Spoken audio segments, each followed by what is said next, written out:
Good morning, student. In previous video we have seen the resistors are connected in a series and resistors are connected in a parallel. हे दोन concept महत्त्वाचे आपण पाहिले होते आणि distinguish सुद्धा पाहिलं होतं. When the resistors are connected in a series, then the effective resistance is nothing but the sum of all resistance, that is Rs is equal to R1 plus R2 plus Rn. But when resistors are connected in a parallel, that time the effective resistance is 1 upon Rp is equal to 1 upon R1 plus 1 upon R2 plus 1 upon Rn. हे दोन फॉर्म्युले आपल्याला महत्त्वाचे आणि त्याच्यावर base आपण आता numerical पाहणार आहोत. So first, 3 resistors having a resistance of 15 ohm, 3 ohm, 4 ohm are connected in a series. Then what is the effective resistance in the circuit? आता series मध्ये आहे म्हटल्यानंतर सगळ्यांची ॲडिशन करायची. So first given things, R1 is equal to 15 ohm, R2 is equal to 3 ohm, R3 is equal to 4 ohm. Then the effective resistance Rs is equal to R1 plus R2 plus R3, which is equal to 15 plus 3 plus 4, that is 22 ohm. This is the filter. Second example, 2 resistors having a resistance of 16 ohm and 14 ohm are connected in a series. If a potential difference of 18 volt is applied across them, calculate the current flowing through the circuit and the potential difference across the end of each individual resistor. आता हे series मध्ये आहे आणि series मध्ये potential difference change होतं, current मात्र change होत नाही. तर आपल्याला अगोदर इफेक्टिव्ह रेजिस्टन्स कॅल्क्युलेट करावं लागेल आणि त्यानंतर आपल्याला I कॅल्क्युलेट करावं लागेल current.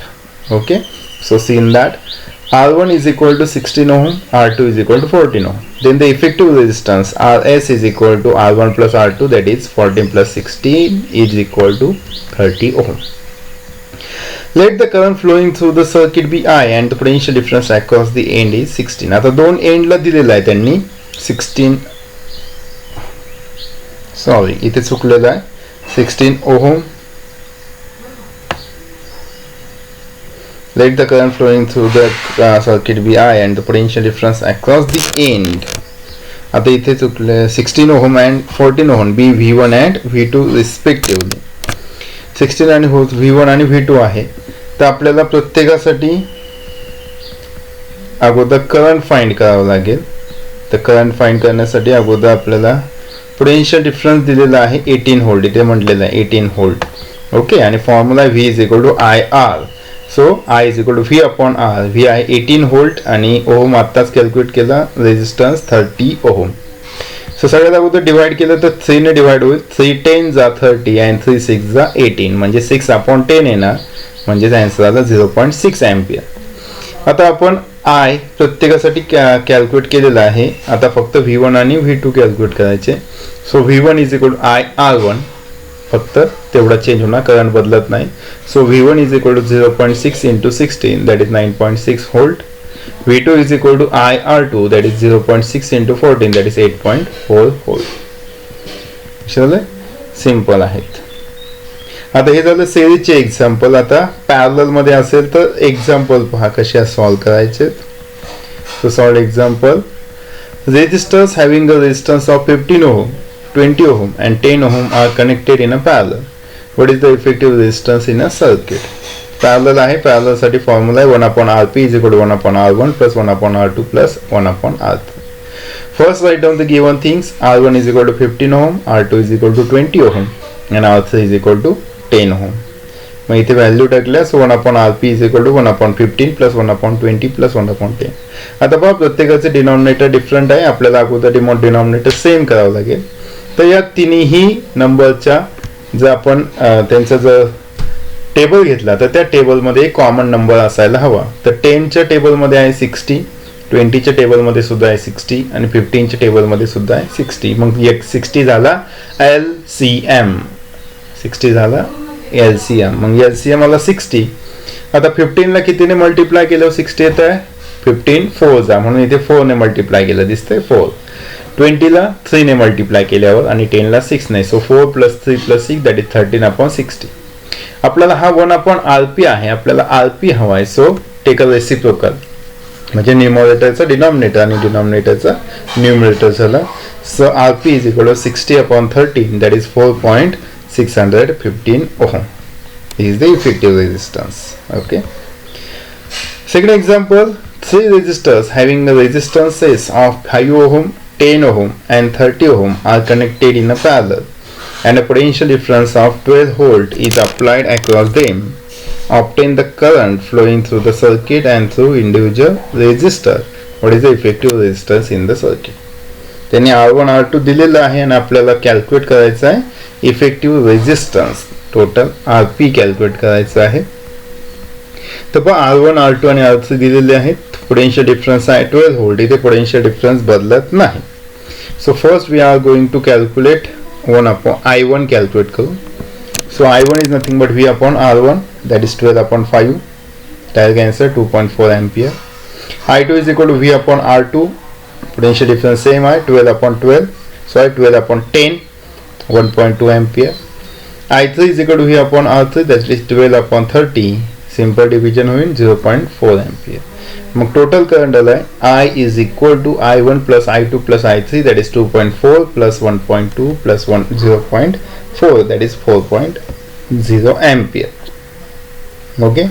Now effective resistance 1 upon RP is equal to 1 upon R1 plus 1 upon R2 plus 1 upon R3, 1 upon 5 plus 1 upon 10 plus 1 upon 30. तिघांचा LCM घेतला तर 30 येतोय. मग 5 ला 6 ने मल्टिप्लाय केलंय, 5 6 जा 30, 10 ला 3 ने 10 3 जा 30 आणि 1 आहे तसं. So 6 plus 3 plus 1, that is 10 upon 30.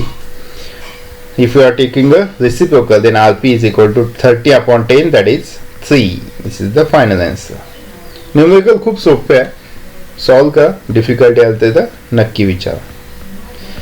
For domestic electric connections, the electricity in our homes is brought through the main conducting cable either from the electric pole or from underground cables.